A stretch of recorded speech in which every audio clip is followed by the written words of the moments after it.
My parents framed me for something. My twin brother did, and I ended up in prison. So I lawyered up and exposed the truth, in a way they never saw coming. Now my mother is on my porch, begging for help. All right, buckle up, because this is going to be a long one. I need to get this off my chest. And honestly, watching karma do its thing has been the only thing keeping me sane these past few months. This story spans from when I was 19 to now at 32.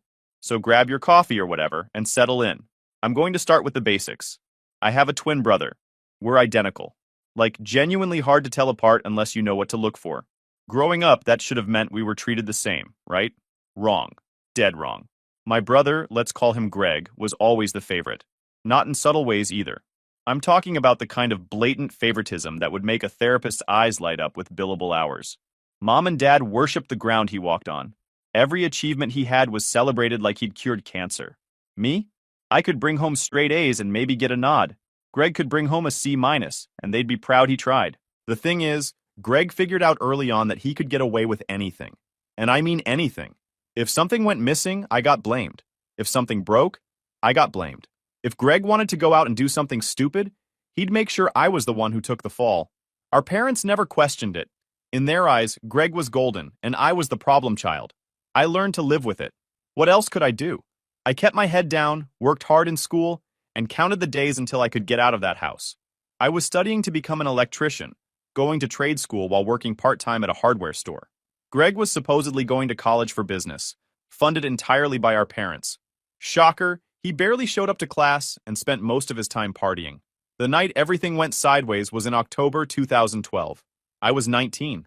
I'd just gotten home from a long shift at the hardware store, tired and ready to crash.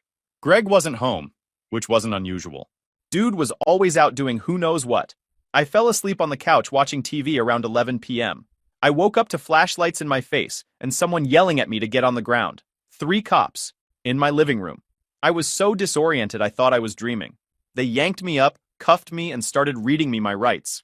I kept asking what was happening, but they weren't interested in answering questions. Turns out there'd been a robbery. A pharmacy about 2 miles from our house. Someone broke in, stole prescription medication, and roughed up the night clerk pretty bad. The guy ended up with a broken nose and a concussion. Security footage showed someone in a hoodie and a mask, but you could see enough to tell it was a young white male, about 6 feet tall, athletic build. Description fit both me and Greg perfectly. Here's where it gets interesting. The cops found the mask and hoodie in my car, in my trunk, wrapped in a plastic bag with some of the stolen pills. My car that I kept parked in the driveway because our garage was full of dad stuff. I tried to explain that I'd been home all night, that I'd been at work until 10 p.m., came straight home, and crashed. But they weren't buying it. My parents were called. They showed up at the station looking devastated. And here's the kicker. When the detective asked them if I'd been acting strange lately, if I had money problems, if I was hanging around the wrong crowd, Mom didn't hesitate.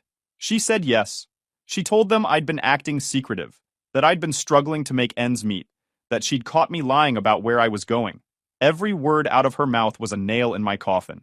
Dad just stood there nodding along. Said he was shocked, but not entirely surprised. That I'd always been the more troubled twin. That Greg was the responsible one. I sat there in that interrogation room feeling like I'd been punched in the gut. My own parents were throwing me under the bus. They didn't even look at me when they said it. The evidence was damning. The stolen goods in my car, my parents' statements, the fact that I supposedly had motive because I was working a minimum wage job and struggling with bills. The pharmacy clerk couldn't ID anyone because of the mask, but the build matched. My public defender told me straight up that this wasn't looking good. I kept saying it had to be Greg, that he must have used my car, planted the evidence, and set me up. But nobody believed me. Greg had an alibi. He'd been at his girlfriend's place all night. She confirmed it. Her parents confirmed it. Time-stamped text messages confirmed it. He was bulletproof. Meanwhile, I had no alibi except that I'd been alone at home sleeping. The hardware store confirmed I'd left at 10 p.m., but there was a 2-hour window between then and when the robbery happened at midnight. Plenty of time to do it. I got charged with armed robbery, assault, and possession of stolen property. The prosecutor wanted to make an example out of me. Said the community needed to know that this kind of crime wouldn't be tolerated. My public defender tried his best, but he was overworked and underfunded. I was 19 years old, terrified, and watching my life fall apart. The trial was a joke. The evidence was circumstantial but damning enough. My parents testified for the prosecution. Let that sink in. My own mother and father sat on that witness stand and told the jury that I was troubled, that I had a history of lying, that they believed I was capable of this. Greg sat in the gallery crying, playing the devastated brother role to perfection. He even gave a statement about how hard this was for the family, how he couldn't believe his twin would do something like this. I got convicted. 7 years. The judge said he was being lenient because of my age, and because I had no prior record. 7 years felt like a lifetime. Prison is exactly as bad as you think it is. Maybe worse. I was a skinny 19-year-old kid who'd never been in a fight in his life. The first few months were survival mode. I kept my head down, didn't make waves, and focused on not becoming a target. I got a job in the prison library, which helped, gave me something to do, and kept me out of the yard politics. The first night in my cell, I didn't sleep. Couldn't. My cellmate was a guy in his 40s serving time for check fraud. He mostly kept to himself, which was a blessing. The routine was mind-numbing. Wake up at 5:30, count. Breakfast, count. Work detail, count. Lunch, count. Dinner, count. Lights out at 10. Repeat for 5 years. The library job was my saving grace. The librarian, Mr. Patterson, saw something in me. He started setting aside law books for me. Criminal procedure manuals, case law, constitutional rights, evidence rules. I read everything. Took notes on scraps of paper I'd smuggle back to my cell. I also started working out. Push-ups, sit-ups, anything I could do without equipment. Got stronger. Not prison buff strong, but strong enough that people stopped looking at me like easy prey. The hardest part wasn't the violence or the food or even the isolation. It was knowing I was innocent.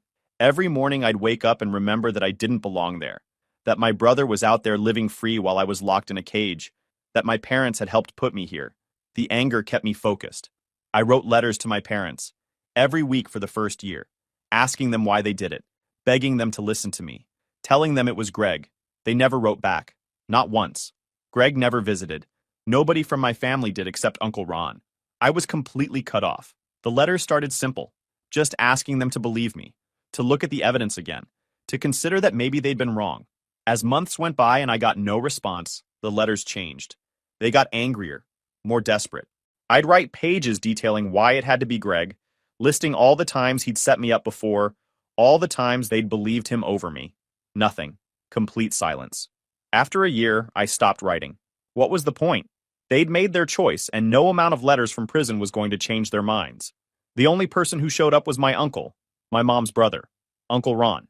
He came to visit me about 8 months into my sentence. He'd heard what happened and wanted to hear my side. I told him everything. He listened, really listened, and when I was done, he said something I'll never forget. He said my parents had always played favorites, that he'd called them out on it multiple times over the years, and that he wasn't surprised they'd chosen Greg over me, even in this situation. He said he believed me. That was the first time since this whole nightmare started that anyone had said those words. Uncle Ron became my lifeline. He visited when he could, put money on my commissary account, and most importantly, he kept me updated on what was happening outside. The visits with Uncle Ron were the only thing that kept me sane. He'd drive 3 hours each way every other month just to sit across from me and talk. He believed me from day one, never wavered, said he knew his sister had screwed up bad, that he'd tried to talk to her but she wouldn't listen. Uncle Ron worked as a regional sales manager, made decent money, had no kids of his own, and decided to help me. He also kept notes. Every time he visited, he'd document what Greg was doing. We were building a case even then. Turns out, after I got locked up, Greg suddenly had money. He dropped out of college and started a pressure washing business. Bought himself a nice truck. Moved into his own apartment. Mom and Dad were so proud. The timeline never made sense. Greg had been a broke college student. Then suddenly, within 6 months of me getting convicted, he's got startup capital, a truck, an apartment. The pills from the pharmacy were worth about 15 grand on the street. Pills that nobody ever recovered. Pills that Greg had obviously kept and sold to fund his new life. Uncle Ron didn't buy it. He started paying attention, documenting everything. How many jobs Greg actually did versus how much he spent. The numbers never matched up. I spent 5 years inside. Got out in 2017 on good behavior. I was 24 years old with a felony record, no family, and nothing to my name except the determination to prove my innocence. Uncle Ron picked me up. I walked out carrying a plastic bag with my belongings. He pulled me into a hug. First real hug I'd had in 5 years. He'd set up the spare bedroom for me. Clean sheets, clothes in my size, toiletries. First thing I did was take a 2-hour shower. Prison showers are quick and cold. Being able to stand under hot water felt like luxury. Uncle Ron had lined up work for me. Guy named Bill who ran a small electrical company. Bill had done time himself, got out and went straight. He understood. The work was good. Physical, demanding, kept my mind busy. I worked like a man possessed. 60, 70-hour weeks. Saved every penny. Bill noticed. After 6 months, he started teaching me more than just basic electrical work. Building codes, bidding on jobs, running a business. He told me one day that clearing my name would be easier once I'd built something worth protecting. That nobody listens to an ex-con with nothing to lose, but they listen to a successful businessman. It was good advice. So I worked and saved. After a year, I had enough to see a lawyer. Not about reopening the case yet, but about what it would take. The lawyer, Janet, laid it out. I needed new evidence. A confession would be gold. She said I was looking at a long shot, but not impossible. Getting my license with a felony conviction was a nightmare. But Bill wrote me a letter. Uncle Ron wrote one. Even Janet did. The board approved me after 6 months. In 2019, I officially started my own company. Small operation, just me and one helper. But it was mine. I bid on residential jobs. Slowly built a reputation. While I was building my life, I was also building a case. I hired a private investigator named Frank, former cop who specialized in wrongful convictions. Uncle Ron and I split the cost. Frank was thorough. He spent 3 months going through paperwork before doing field work. Then he found something. The girlfriend who'd given Greg his alibi had moved to another state. Frank tracked her down.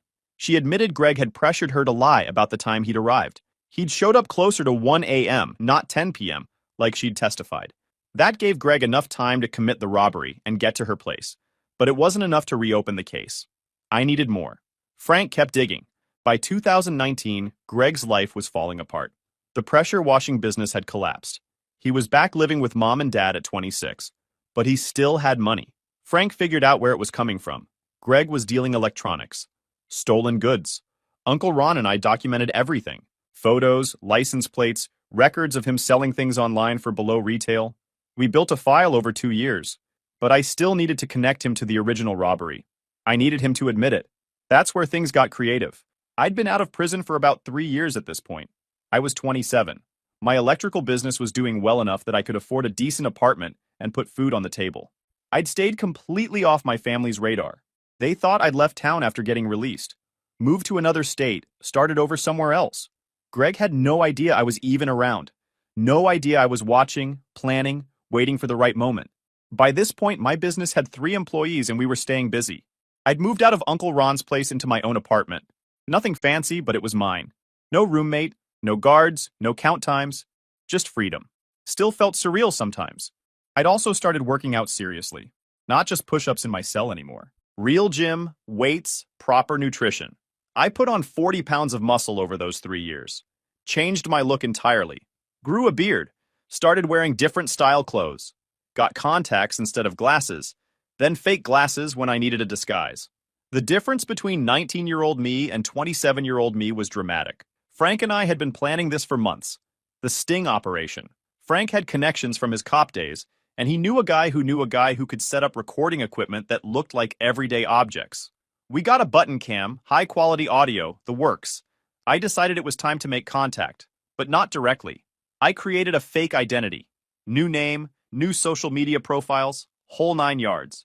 Built a complete background for this fictional person. Job history, hobbies, mutual friends in adjacent circles. I made it believable. Frank helped me practice. We'd do mock conversations where he'd play Greg and I'd practice staying in character. Practice the accent I was using, slightly different from my natural one. Practice the backstory. Practice not reacting if Greg said something that made me want to punch him. It took weeks before Frank said I was ready. I reached out to Greg through a burner account saying I was interested in buying electronics in bulk for a small business I was starting. Could he help me out? Greg, always looking to make a quick buck, jumped at it. We exchanged messages for a few days, built rapport. I played the eager buyer, asked the right questions, showed I knew enough about the business to be legitimate, but not so much that I'd be suspicious. We arranged to meet at a local diner. I showed up looking different enough that he wouldn't recognize me immediately. Different haircut, beard, gained about 30 pounds of muscle from working construction and working out obsessively in my apartment. I wore glasses even though my vision is fine. dressed differently than I ever had before. The first moment I saw him in person after 8 years, I almost lost it. He looked older, softer around the middle, had the same smug expression I remembered. He was sitting in a booth scrolling on his phone when I walked in. I took a breath, reminded myself why I was there, centered myself, and walked over. We shook hands. His grip was weak. I sat down across from him and started the show. Played the interested buyer perfectly, asked about his operation, his sources, his prices. He ate it up. Loved talking about himself, loved bragging about his business sense. Classic Greg hadn't changed a bit. We sat down and talked business. He laid out his whole operation without a second thought. How he sourced the electronics, his markup, his customer base. Dude was practically bragging about it. I played the interested buyer, asked about his background, how he got started. I let him talk for a good 20 minutes about his current operation before I started steering the conversation. Asked him how long he'd been doing this kind of work. He said about 7, 8 years. I acted impressed. Told him that took guts to get started so young. And here's where it got good. Greg started telling me about how he'd always been entrepreneurial. How he'd gotten his start by pulling off a big score years ago. Said he needed startup capital and took matters into his own hands. The recording device in my shirt pocket was getting every word. I'd tested it a dozen times to make sure the audio quality was perfect. I knew I'd only get one shot at this, and the recording had to be clean enough for court. I kept pushing, acting impressed. Asked what kind of score. He got this smug look on his face and said he'd robbed a pharmacy, got away clean, and his twin brother took the fall for it. Said it worked out perfectly because they were identical, and nobody could tell them apart. When he said that, my heart was pounding so hard I thought he'd hear it, but I kept my face neutral. Played up the impressed angle. Said something like, "Wow, man, that's some real operator stuff." He preened under the attention. He actually laughed about it. Laughed about how I'd gone to prison for 5 years while he'd used the stolen pills to bankroll his first business ventures. Said our parents never questioned it, because they always believed he was the good one. I asked him how he pulled it off. This was the critical part. I needed details. He told me everything. How he'd taken my car while I was asleep. How he'd scoped out the pharmacy for weeks before. How he'd beaten the clerk and felt bad about it, but it had to look real. How he'd kept some of the pills in my car and sold the rest quick for cash. I asked about his brother. What happened to him? Greg shrugged. Said I went to prison, 5 years, got out and left town. Said he didn't know where I was and didn't care. Said I'd probably ended up dead or back in prison by now because that's what happened to most ex-cons. Sitting there listening to him talk about me like I was garbage, like I was nothing, like 5 years of my life meant nothing. It took everything I had not to break character. But I thought about what Frank had told me. Stay cool. Get the confession. Everything else comes after. I had a recording device in my shirt pocket, got every word. I asked if he ever felt bad about it. He actually had to think about that one. Then he said, nah, his brother would have ended up in prison eventually anyway. Said I was always the screw-up, always the problem, that he just accelerated the inevitable. I kept the conversation going for another 20 minutes. Got more details about how he'd framed me, how he'd planted the evidence, how he'd coached his girlfriend on what to say. By the time we wrapped up, I had everything I needed. He asked when I wanted to make a buy. I told him I'd need a few days to get the cash together. He gave me his number, told me to call anytime. We shook hands again. I walked out of that diner, got in my truck, drove 2 blocks, and pulled over because my hands were shaking so bad I couldn't drive. Frank had been parked nearby the whole time, backup in case things went bad. He pulled up behind me and tapped on my window. I handed him the recording device. He listened to it right there in the parking lot.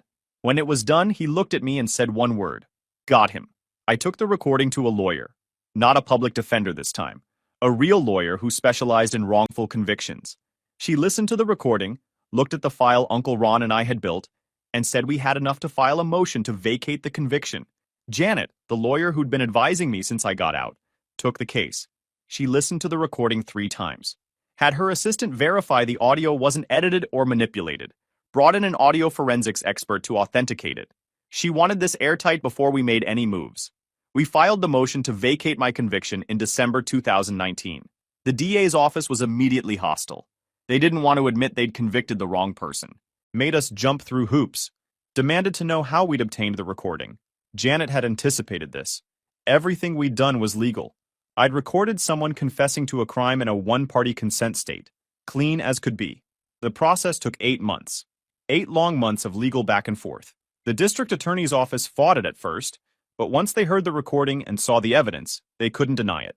Greg's ex-girlfriend agreed to give a new statement after being granted immunity. She confirmed everything on the recording. During those 8 months, my life was in limbo. I couldn't move forward until this was resolved. My business kept running, but I was distracted. Uncle Ron kept me grounded, told me this was the final stretch, to stay patient, to trust the process. The DA's office brought Frank in for questioning, wanted to know if he'd entrapped Greg somehow. Frank's old cop buddies vouched for him. His methods were clean.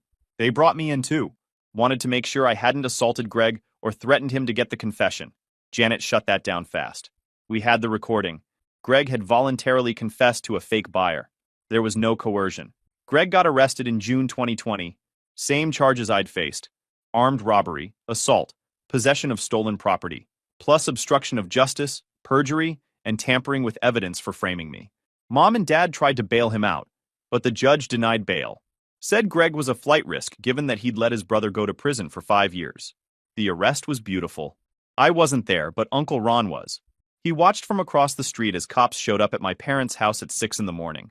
Walked Greg out in cuffs while Mom screamed and Dad tried to argue with the officers. Neighbors came out to watch. The whole street saw the golden child getting arrested. My conviction was officially vacated in August 2020. I was exonerated. The state cut me a check for wrongful imprisonment. It wasn't life-changing money, but it was enough to expand my business and put a down payment on a house. The exoneration hearing was surreal. Standing in a courtroom, this time as a free man, listening to a judge say that my conviction was being vacated, that I was officially innocent, that the state recognized the injustice that had been done. Janet squeezed my shoulder when the judge made it official. Uncle Ron was in the gallery crying. The local news covered it. Former inmate exonerated after twin brother confesses to crime. My face was all over the papers. My story went semi-viral on social media. I got messages from people I hadn't heard from in years. High school friends, former co-workers, distant relatives. Everyone suddenly wanted to be supportive. You'd think that's where this story ends, right? Nope.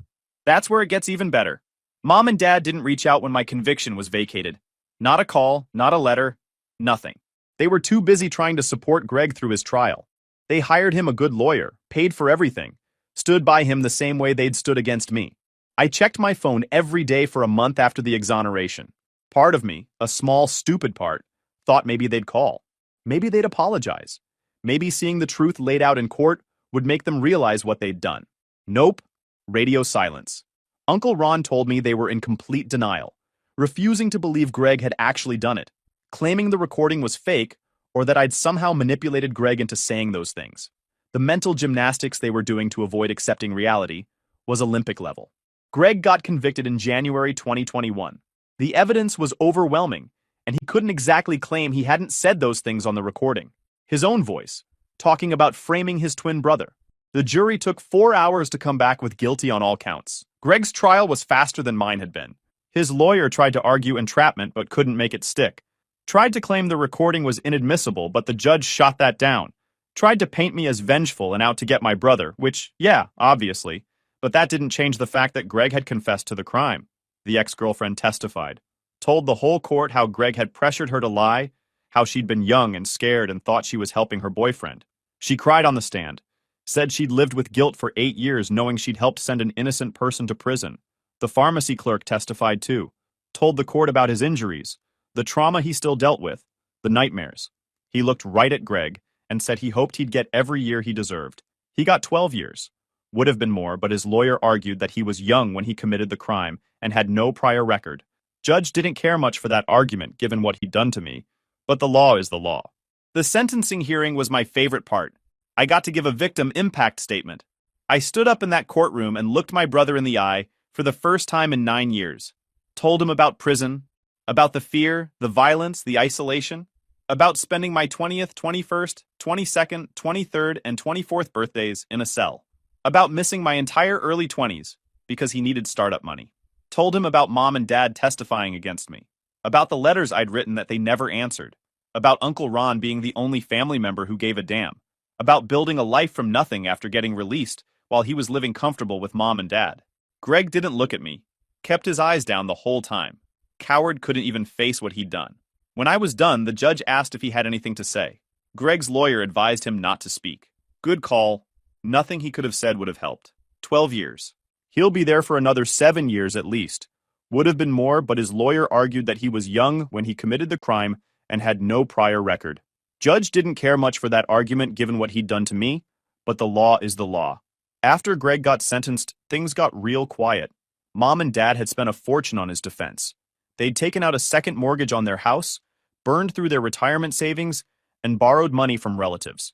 They were financially ruined. I knew all this because Uncle Ron kept me updated.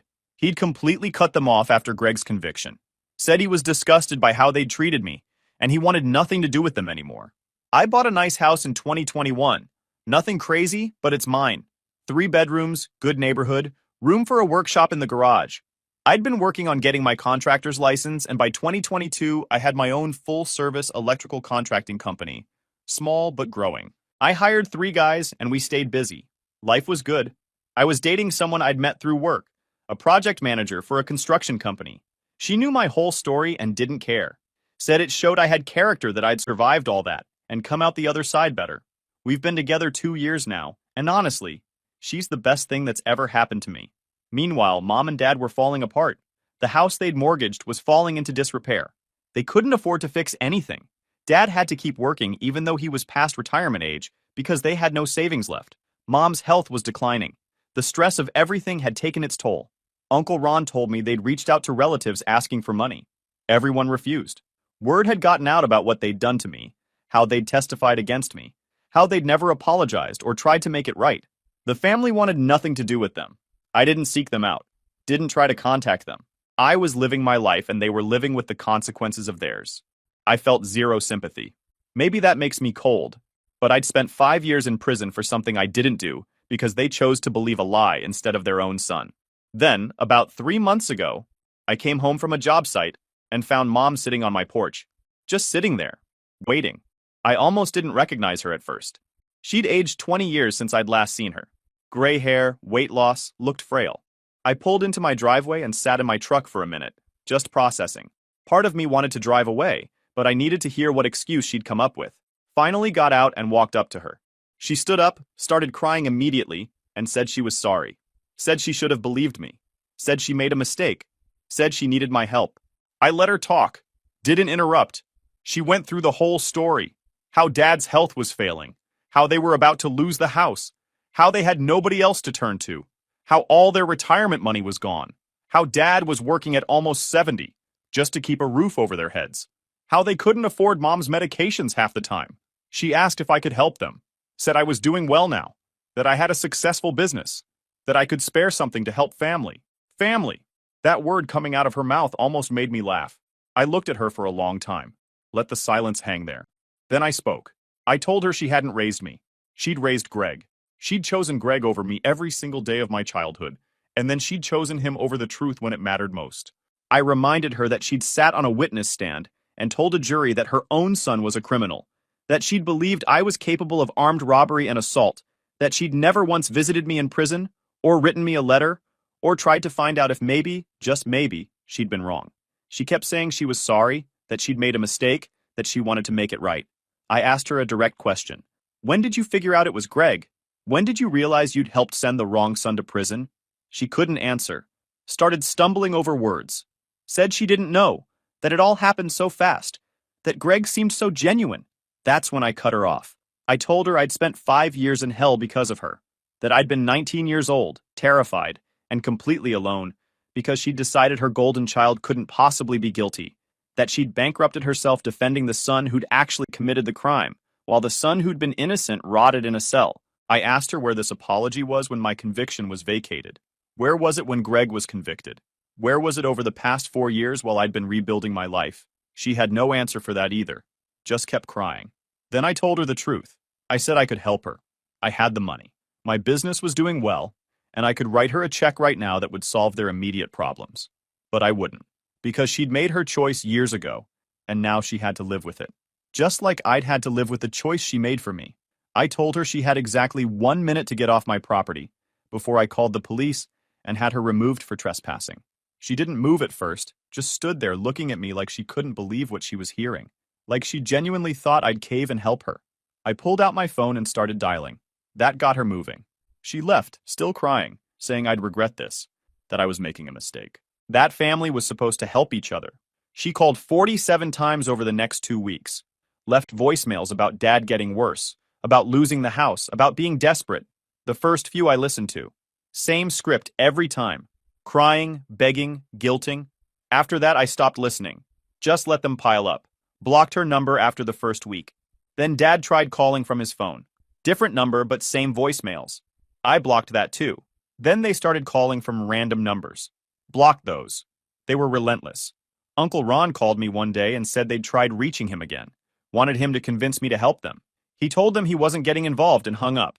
Said they called him 3 more times that day before he blocked them too. They showed up at one of my job sites a month later. I was doing work on a commercial building downtown. Big renovation project. My crew and 2 other contractors all working the same building. I was up on a ladder running wire through the ceiling when the site foreman came and got me. Said some older couple was at the entrance asking for me. Said they seemed upset. I climbed down and walked out to the main entrance. There they were, standing by the security desk. Dad looked worse than Mom. Skinny, gray, stooped over like he'd aged 20 years.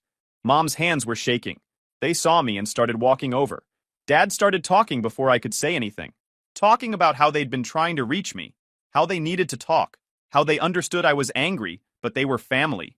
How Dad's health was getting bad and they were about to lose everything. I stood there for maybe 30 seconds just watching them. Construction workers walking past, looking at the scene. The site foreman standing nearby, waiting to see if I needed backup. I didn't say a word to them. Turned to the foreman and told him these people were trespassing. That they needed to be escorted off the property. Asked him to call security. Dad tried to argue. Started raising his voice. Said I was his son, that I couldn't just have them thrown out. Mom was crying again. Making a scene. Security showed up within 2 minutes. 2 guys. Asked them to leave. Dad kept arguing. Said he had a right to talk to his son. Security guard told him no, he didn't. That this was private property and he was trespassing. Said they could leave voluntarily or he'd call the police. That shut Dad up. They left. Mom looked back at me as they walked away. I turned around and went back to work. My crew asked me what that was about. I told them nothing important. Got back up on the ladder and finished running the wire. They sent letters after that. I burned them without opening them. Could tell from the handwriting on the envelopes who they were from. Didn't care what they said. Threw them in my fireplace and watched them turn to ash. Uncle Ron told me 6 months ago that they lost the house. Bank foreclosed. They moved into a small apartment on the other side of town. 1 bedroom. Dad's still working at 68. Mom's health keeps getting worse, but they can barely afford her medications. Greg's got another 7 years minimum in prison. He tried writing me once from there. I recognized the return address. State Correctional Facility. Didn't open it. Wrote return to sender and dropped it back in the mail. If you enjoyed this video, please hit that subscribe button. It really helps the channel and help us bring you more and better stories. Thanks.